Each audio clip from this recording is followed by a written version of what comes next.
የተለያዩ አይነት መንገዶች ያጋጥሙናል የሚያታክቱ ወደ ኋላ ልመለስ እንደሚያስብሉ ነገር ግን ጉዞ ወደ ጽዮን አድካሚ እንኳን ቢሆን በጸጋው እየበረታን እስከ መጨረሻው ድረስ ኢየሱስን መከተላችንን እንቀጥላለን። አሜን። ወንድ ለምን ትፈልጋለህ? አንተ ወንድ አይደለም ወይ? የራይድ ነው ከፍላለሁ ና አንተ እሱ በሚኖርበት አካባቢ ወንድ የለም እዛ ሰፈር ቤቱን የሚያውቅ እያሉ የሚመጣ የለም። አንዳንድ ቡና አፍልቼ እጠብቃለሁ ከመጣ እንግዳ አደርገዋለሁ ብዬ ሳይሰነዝር የሚጥል አምላክ አለ። እኔ ከሚሰብከው ጌታ በላይ ወንድ የለም። እኔ የምሰግደው ለፎቶ መስለንድ ተሸክሜ የሚዞረው ንጉስ ነው። የድንኳን ገለቴን ይሄን ያህል ዓመት ከዓመት በላይ ማቃትን ቀርቶ ሌሎችም ሲጠቋ ማየት አልፈልግም። ብዙ እኮ ገለቴዎች አሉ፣ ብዙ ያልወጡ ብዙ ነገራቸውን ችለው እፍረትና ጭንቀት የያዛቸው እግዚአብሔር ይፍረድላቸው ነው። ስለ አትሌት ገለቴ ቡርቃ አስቀድሞ ጉዳዩን እየተከታተለ ያለ ጠበቃ አለ።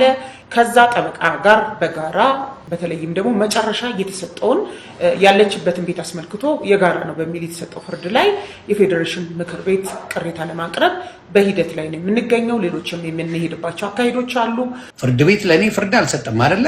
ፍርድ ቤት ለኔ አላደርገውም፣ ፍርድ ቤት ለኔ አልዋለውም አይደለ? ኦኬ ሌትስ ዱ ዲስ። ሶሻል ሚዲያ ላይ ማን እንደሆንኩ አሳያለሁ ይባላል። ይመጣሉ፣ መተርተር ነው። ከዛ ይተርታሉ። ከዛ በኋላ ሳይድ ይያዝላቸዋል፣ ያለቅሳሉ። ምን ይላሉ? አዛኝ ይመስላሉ። አዝነው ነው። ሴቶች አልቅሰው እኔ እኮ እንደዚህ ማን ያላለች አለች እንዴ? ተበዳይ ሴት የሆነች ያላለቀሰች ሶሻል ሚዲያ ላይ አለች።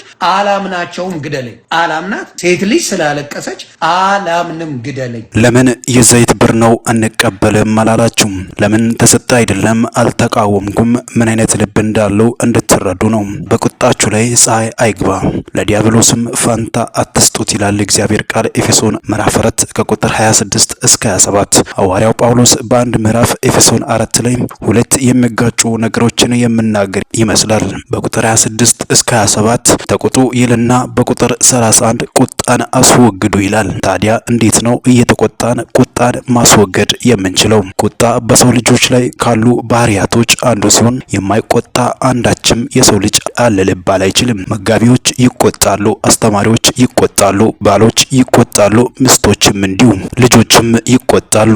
ጳውሎስ ቁጣን እንዴት አድርገን ማስወገድ እንዳለብን ስመክር ኃጢአታዊና ለምክር የማይሆን እንዲሁም ለማነጽ የማይጠቅምን ቁጣ አስወግዱ ይለናል። ቁጣችን ስር ሰዶ ክፍፍልና መከፋፋትን እንዳይፈጥር በሚገባ ቦታና ጊዜ ተቆጡ። ነገር ግን ፀሐይ ከመግባቷ ወይም ከመጥለቋ በፊት ሰላምን መስርቱ፣ ይቅርታ ተጠያየቁ እያለ ነው የምነግረን። ያለበለዚያ ያ ቁጣ ወደ ኃጢአትነት ተቀይሮ ከእግዚአብሔር ጋር ደግሞም እርስ በርሳችን ያለንን ህብረት ሊጎዳው ይችላል። ልክ እንደ ሐዋርያው ጳውሎስ መዝሙረኛው ዳዊትም ተቆጡ ነገር ግን ኃጢአትን አታድርጉ በማለት መዝሙር 4:4 ላይ ቁጣን እንዴት አድርገን ልንቆጣጠር እንደምንችል ይመክረናል። ስለዚህ በልጆቻችን በወንድሞቻችንና በእህቶቻችን ህይወት ጥሩ ያልሆነ ነገር ስናይ ልንቆጣ ይገባል። ነገር ግን ቁጣችን የምሰብር ሳይሆን የምጠግን፣ ጥላቻን የምረጭ ሳይሆን ህብረትን የሚያድስ ሊሆን ያስፈልጋል። ያለበለዚያ ኃጢአት እያደረግን መሆናችንን አውቀን እንመለስ። ቁጣ ባህሪያችንን ተቆጣጥሮ እያስቸገረን ይሆን? ሰዎች የሚያውቁን በቁጣችን ይሆን? ዛሬ በዙፋን ስር ተንበርክከን የእግዚአብሔርን ምሕረት ደግሞም በዙሪያችን ያሉትን ሰዎች ይቅርታ እንጠይቅ ስል ነው። አንድ ግለሰብ ከሰሞኑ ነቢይ የጩፋ ርሆቦት ለተባለችው ቤተክርስቲያን የሰጠውን 1 ሚሊዮን አስመልክቶ ከዚህ በፊት በነቢይ የጩፋና በካውንስሉ መካከል የተፈጠረውን አለመግባባት አስመልክቶ አንድ ግለሰብ ይህንን ሐሳብ ያጋራን። ባልሳሳት ከ8 ዓመት በፊት 24 አካባቢ ወደሚገኘው የክብር ሕይወት ቤተክርስቲያን አገልግሎት ለመካፈል እጄ ነበር እና በወቅቱ መድረክ ላይ ለምስክርነት መድረክ ላይ ወጣ በቤተክርስቲያኒቱ መሪ ጸሎት አማካኝነት ከገጠማት ጉዳት የጌታን ፈውስ እንዳገኘችና በህይወቷም ታላላቅ ታምራቶች ፓፓ ዳዲ ያለች በመተጠራቸው የቤተክርስቲያኒቱ መንፈሳዊ አባት አማካኝነት ስለሆነላት ነገር ጌታን ታመሰግን ነበር። እናም የኔ ጥያቄ ይህ ሁሉ ሰልፍ በትዳሯና በህይወቷ ሲያልፍ እኚህ መንፈሳዊ መሪ ትዳሩ እንዲፈወስ ምን አደረጉ? በእውነት የወንጌላውያን አብያተ ክርስቲያናት እንደ ሀገር እየገጠመን ያለውን ይህንን የትዳር ፍቺ ለመከላከል ከጸሎት ከሽምግልና በላይ ሰው ትዳሩን እንዲጠብቅ እንዲያከብር በማህበረሰብ ውስጥ ምን የሰሩት ስራ አለ ስል ነው አንድ ግለሰብ ከሰሞኑ በአትሌት ገለቴ ቡርቃና በቀድሞ ባሏ መካከል የተፈጠረውን ጉዳይ አስመልክቶ ይህንን ሐሳብ ያጋራል። የድንኳን ገለቴን ይሄን ያህል ዓመት ከዓመት በላይ ማቃትን ቀርቶ ሌሎችም ሲጠቋ ማየት አልፈልግም። ብዙ እኮ ገለቴዎች አሉ፣ ብዙ ያልወጡ ብዙ ነገራቸውን ችለው እፍረትና ጭንቀት የያዛቸው እግዚአብሔር ይፍረድላቸው ነው። ስለዚህ እንግዲህ እጃችን ላይ እንግዲህ አሳማኝ የሆኑ የመኖሪያ ቤት ሽያጭ ውል ለፌዴራል ፖሊስ የወንጀል ምርመራ ቢሮ የቀረበ ከጋብቻ በፊት የነበረ ስምምነት በጣም ብዙ ጉዳዮች እጃችን ላይ ሰነዶች አሉ። የውክልና ስልጣን መሻር ሚል ከተሻረ በኋላ ደግሞ የተሸጡ ንብረቶች በጣም በሚገርም ሁኔታ ነው። እኔ አንድ ያልገባኝ አንድ በምን ሰነድ ሊሸጥ ይችላል? እስቲ እዚህ ላይ እንግዲህ ውክልና ከተሻረ ውክልና ከተነሳ አንድ ሰው በምን ሰነድ ንብረትን ሊሸጥ ይችላል? በዚህ አጋጣሚ ተሽዬ አሌታ ሚዲያንም ሌሎችም ሰይፉ ኢቢኤስም በቲክቶክ ላይ የቀረቡ ነሰብለ ጋዜጣ ማነው ህግ ባለሙያ ሌሎችም ብዙ እዚህም የቀረቡትን ሰውዬ ማነው ስማቸው በጣም መወዳቸው ማደንቃቸው ጠበቃ ወንድሙ ኢብሳ ጋሽ ጠበቃ ወንድሙ ሌሎችም ህግ ባለሙያዎች ከምክትል ኢንስፔክተር ገለቴ ቡርቃ ጎን ለመቆም ቃል ገብተዋል። ስለ አትሌት ገለቴ ቡርቃ የጠየቃችሁኝን ለመመለስ ነው እንዲቆያችሁኝ ጠበቃ ሰብለስፋን እንግዲህ የተለያያችሁ ሰዎች እንዴት አደረጋችሁ ባልሹ መሰረት እየረዳሻት ነው በጥብቅናው ወይ ያላችሁ ብዙ ሰው እየጻፈልኝ ነው። አዎ አስቀድሞ ጉዳዩን እየተከታተለ ያለ ጠበቃ አለ። ከዛ ጠበቃ ጋር በጋራ በተለይም ደግሞ መጨረሻ የተሰጠውን ያለችበትን ቤት አስመልክቶ የጋራ ነው በሚል የተሰጠው ፍርድ ላይ የፌዴሬሽን ምክር ቤት ቅሬታ ለማቅረብ በሂደት ላይ ነው የምንገኘው። ሌሎችም የምንሄድባቸው አካሄዶች አሉ። ስለሆነም በዚህ መልኩ ገና በፍርድ ሂደቱ ያልተጠናቀቁ አዲስ የሚንቀሳቀሱ ነገሮች ስላሉ ይሄ በሆነበት እኔ የምሰጠው ማንኛውም አይነት መረጃ የፍርድ ሂደቱን ሊያጓድለውና ሊያዛባው ይችላል በሚል ነው ዝም ያልኩት። ቃፉኔት የተደረገ ያቃለው እዚህ ጉዳይ ለያን ያሉ ላይ ዋሽንግተን ክሩንትን በተረጣቁት ሌላ አደጋ እየመጣ ነው። በጓደኝነት ያለን እንግዲህ በቤተክርስቲያን ወደ መሰረት ከአትሳት ገባ ሰወር ወና ወይም አንድ ላይ ተገናኛቸው ነው ተገናኛቸው ወንጌል ላይ ነው ህጓና በዛ ነበር የሚተዳደረው ነው። ታችን የሚካልመው በነበረው ጊዜ ላይ ኢየሱስ ተወልዶ ጽንስ ይዛል በቤተሰቦች ጸሎት እስከሆነ የነበሩት ማለት ያለው ሳልፈው አሁንም ያሳልፈኛል። ኢትዮጵያ ህዝብ ግን እንዲያውቅ ይፈልጋል። በጣም አደጋ ላይ ነው ያለው። ልጄን ሳምልኝ አለችኝ እና ይህንን መሳም አስለምጃት ነበር እና እሱን ሳምኩላት ምናምን በቃ ነገ እንገናኛለን ምናምን አልኳት። እሺ አለች እና እቤት ልብስ መቀየር ምናምን ስለነበረብኝ የርጎ ለቤት ያ ማታ ደወሉልኝ ሆስፒታል ቱቦ ሊገባላት ነው እና እንፈርሙ ተብለናል አሉ እና ፈርመናል ሲሉኝ ዛሌላም 3 ደቂቃው ጥሩ ነው ያግዛታል ብዙ አትታገልም ማሽኑን ስለሚል አሉ። ኦኬ እሺ ምናምን አልኩ። እሑድ ቤት አደርኩ። ሰኞ ጠዋት ሄድኩ። ሰኞ ጠዋት ሄድኩኝ። ወንድሟና አንድ ጓደኛዋ ገብተው ነበር። እዛ በቃ የነበረችበት ነገር ከባድ ስለነበር እናትየው አልገባችም ነበር። ያው ይከብዳል ምናምን አለ ወንድምየው። እሺ አልኩ። አንድ ሰዓት ነው እየጠበቅኩ የነበረው አይሲዩ የሚገባው ጠዋት 1 ሰዓት እና ማታ 1 ሰዓት ነበር። ማታ 1 ሰዓት ላይ እየጠበቅኩ እንዳጋጣሚ እሑድ ቀን የሆነ ችግር ተፈጥሮ ስለነበር ፖሊስ ጣቢያ ነበርኩ። ያ ፖሊስ ጣቢያው ነው አንድ በጣም ወዳጅ ደወለና ኪርቤል ምንድነው የሚሰማው አለኝ። ኦሬዲ አይሲዩ መግባቷን ተነግሮ ስለነበረ እሱን ያሰብኩት እዛ ምን አልኩትና አይ ስለምስር አለኝ። ምስር ሲለኝ በቃ በታመመ ስለመሰለኝ አዎ እኮ አልኩት እና አረፈች ሲለኝ ስልኩን እንዴት እንደዘጋሁት ሁሉ አላውቅም። ዘጋው። አክስቷ ልጅ ጋር ደወልኩ። እዛ እንዴት ነው ምንድነው አልኳት። ኖርማል ሆነ አወራች። አይ ሰው እኮ ደውሎ በዚህ ሶሻል ሚዲያ ላይ ስለ አዎ ኪርቤል አለች። ያው ከፖሊስ ጣቢያ እንዴት ሆስፒታል እንደደረስኩ ሁሉ አላውቅም። ፍደርስ ሸወደችኝ። 1 ሰዓት እየጠበቅኩ 11 ሰዓት አካባቢ የለች። በጣም ከባድ ነበር። በጣም ከባድ እንኳን ላንተ ለፍቅረኛው አብራት በጣም ብዙ ላሳለፍከው ለሌላም ሰው ለሁላችን ለመናቃትም በጣም ከባድ ቀን ነበር ያቀንና እግዚአብሔር ያዋቂ ነው። ያው ሰማይ ታረስ ማር የሚባል እንደዛው ነብኝ ማለት ከዛ ከታይላንድ ስንመጣ ብዙ ነገር አስበን የመጣ ነው ጀስት በተዳርም ዙሪያ እና የሷ ሽኝት ላይ ቢሾፕ ሲሰብክ ዘማሪዎቹ ምናምን ያሰብናቸው ሰዎች አልሆነም። ለሰርጋቸው አሰባቸው ሽኝቷ ላይ ሆነ መተው አገለግል። ዋው እግዚአብሔር ወደደውን አረጋ።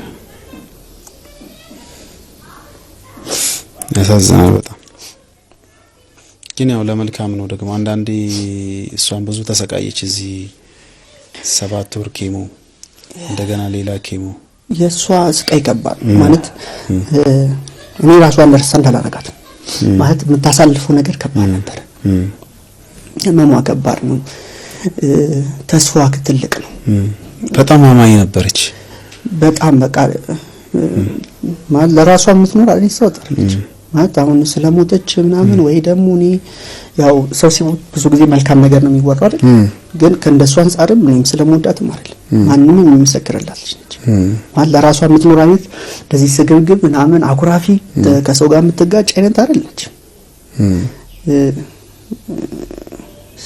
በቃ ስትሸነፍ ለኔ ከበደኝ መሸነፏ በቃ አባ ልሞት ነው አለች ልሞት ነው አባ ልሞት ነው ትለኛለችና ስቃዋ ከባድ ነበር ያሳለፈችው የምታስበው ደግሞ ትልቅ ነበር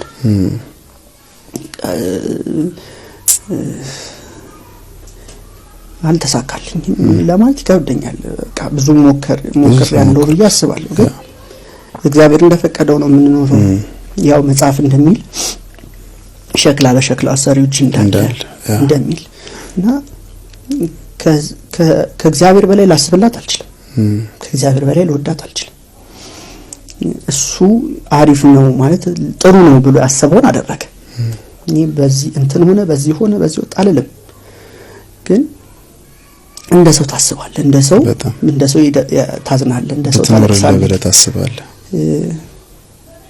ግን አንተም ከአቅምህም አልፎ ከአቅምህ በላይ ሰዎች ደግሞ የቅዱሳን ክርስቲያን ማህበረሰብ በጣም ሁሉም ያለውን ነገር ከአቅሙም በላይ ያረገ በጣም ብዙ ነገር ተደርጓል ለየሚ በጣም እና ፋይናል ደግሞ የእግዚአብሔር ነበር እግዚአብሔር የወደደውን ነገር ደግሞ አደረገ በጣም አሳዛኝ ክስተት ነበር የብዙ ሰው ልብ ነበር የተሰበረው እንደ ቤተሰብ እናንተ ቀርቶ በጣም የብዙ ሰው ልብ ነበር የተሰበረው በዛ ነገርና ከዛ በኋላ ሽኝት ፕሮግራም ነበር የጎ ቸርች ቢሾፕ ዴቭ በጣም የሚያጽናና ቃል ነበር የሰበከው በጣም እግዚአብሔር ይባርክ ብዙዎቻችንን ያጽናናን በሱ በኩል የመጣው ቃል ሁላችንም ያጅነን መጨረሻ የሚቀር የለም እዚህ ምድር ላይ እንዴት ነበር እዛ ላይ አካባቢስ የነበረው ነገር በጣም ብዙ ነገር ነው የሆነው በሷ ሽኝት አዲስ አበባም ስፔሻሊ 40 ምንጭ ለኔ ከባድ ነበር በጣም ከአስተውሳለሁ ከወላይታ ጀምሮ ነው ሰው የተቀበለ ከወላይታ ጀምሮ ነው ሰው እየተቀበለ ያስገባል ዋናው ከተማ ስንደርስ መኪናው መሄድ እስኪያቀተው ነበር ሰው የነበረው በጣም ትልቅ ሀዘን ነበር ለኔ ከባድ ነበር ለምን ወራሉ ነኝ እዛ ሀገር ላይ በመስጋና ሲሄድ የመጀመሪያ ነበር እነዛ መስጋና ፕሮግራም ላይ ሄደክ በወርባን ሞላ ውስጥ እንደገና ሌላ ሀዘን ይዘው መጣት ለኔ ያም ነበር ግን እድል አልሰጡኝም 40 ምንጭ ልጆች የ40 ምንጭ ሰው እድል አልሰጠኝም በቃ እንዳዘን እድል እንኳን አልሰጡኝም በቃ አጠገቤ ነበሩ በጣም ብዙ ሰዎች አይዞክ ማለት ምን አርጌ ነው እስክል ድረስ ነበር የነበረው አቀባበል የነበረው አዲስ አበባ ያው ሰው ሲሞት የሚባል ነገር አለ አይደለ ምን አለበት ቀና ብሎ አይቶ እንደናም ይባላል አይደል እሷ ሁሉንም አይታለች በህይወት እያለች ሰው ምን ያህል እንደሚወዳት በነበረው ፈንድሬዚንግ በነበረው የሰው ፍቅር በሚደወልላት ስልክ እግዚአብሔር አሳይቷታል በደንብ በሱ ቅር አይደል ግን አዲስ አበባ ላይ በነበረው በጣም ማውራትም አቅቶኝ ነበር አንደኛ እሷ እንደዛ ሆና ማየት ለኔ ህመም ከባድ ነበር ባይገርምክ አዳራሽ ራሱ እዛው ነበር ያሰብነው የሰርግ አዳራሽ የጎ ቸርች ነበር ዋው እና ሽኝቱ በጣም በነበረው ነገር በጣም ከኤክስፔክቴሽን በላይ በሰው ሞት አይቀናም። ጳውሎስ ግን እኛ የሮሜ ሰዎች ስንሆን ያለ ፍርድ በሕዝብ ፊት ደብድበው በወህኒ ጣሉን። አሁንም በስውር ይጥሉናልን? አይሆንም። ራሳቸው ግን መጥተው ያውጡን አላቸው። ሎሌዎችም ይህን ነገር ለገዢዎች ነገሩ።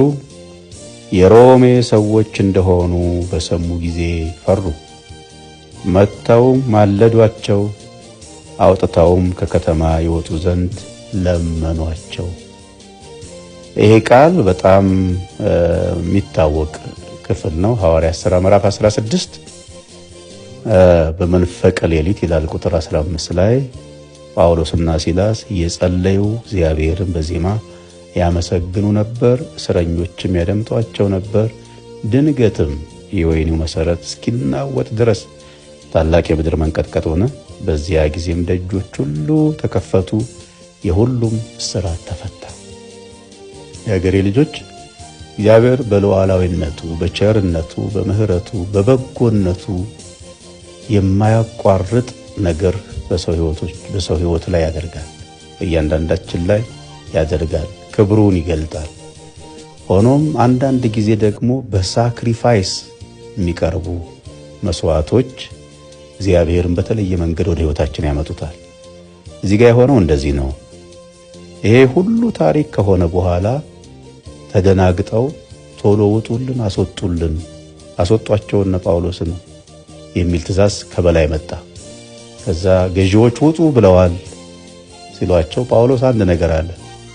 አይሆንም አለ። ያሳሰሩን መምጣት አለባቸው አለ።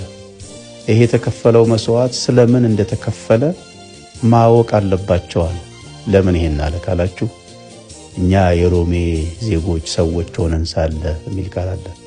ሮማዊነት የአገሬ ልጆች በዛን ዘመን አሁን እንደምታዩቸው ሀገሮች አለ አይደለም። በጣም ኃያል፣ በጣም ገናና፣ በጣም ክብር የሚያሰጥ ሞገስ የሚያሰጥ ዜግነት ነው፣ ሀገር ነው፣ የሀገር ማለት ነውና ጳውሎስ የሮሜ ዜጎች ሆነን ሳለ ምን ማለቱ ነው? እነኛ ያሰሯቸው ሰዎች ሊይዟቸው ሲመጡ እኔ ሮማዊ እኮ ነኝ ቢላቸው ኖሮ ትተውት ሄዱ ነበር። ከዛስ እዚህ ጋር የተገለጠውን የእግዚአብሔርን ክብር አናይም ነበር። የወህኒ መሰረት እስኪናወጥ ድረስ የሚለው ከዛስ እስረኞቹ ያደምጧቸው ነበር። ከዛስ የሁሉም እስራት ተፈታ። ክብር ለእግዚአብሔር ይሁን። ስለዚህ ይምጡ ያሳሰሩን አለ። ለምንድነው ሲባል ይሄ ሮማዊነት የተሰዋው የእግዚአብሔር ክብር እንዲገለጥ ፈልገን ነው፣ መርጠን ነው። ኢየሱስ ክርስቶስ ጌታ ነው። ለምን የሮም ዜጎች እንደሆኑ በሰሙ ጊዜ ፈሩ የሚል ቃል አለ ታውቃላችሁ። ከዛስ ለምነው አስወጧቸው ይላል። እየተደበደቡ የገቡ ተለምነው ወጡ። ክብር ለኢየሱስ ይሁን። የአገሬ ልጆች አንድ ነገር ልበላችሁ። ሮማዊነታችን መሰዋት ያለበት ነገራችን ምን ይሆን?